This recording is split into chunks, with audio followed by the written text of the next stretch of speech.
sir. So, as Delhi Public School has also received the threat email, right?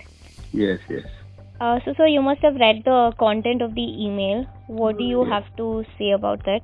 There is some persons who are nothing to do. These are such false hoax. They take pleasure in sending such emails or to the various places. Sometimes to the airport, sometimes to the schools. Also, sir, It is for the police they should to identify such people and then punish them. Sir, also the email is very communal. That is somebody has that. I don't think that anybody can. It is a creation. It is a creation.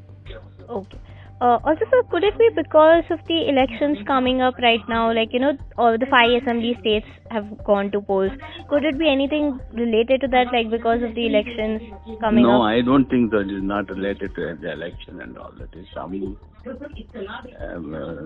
misguided people and all for taking pleasure by sending such hoax calls or emails.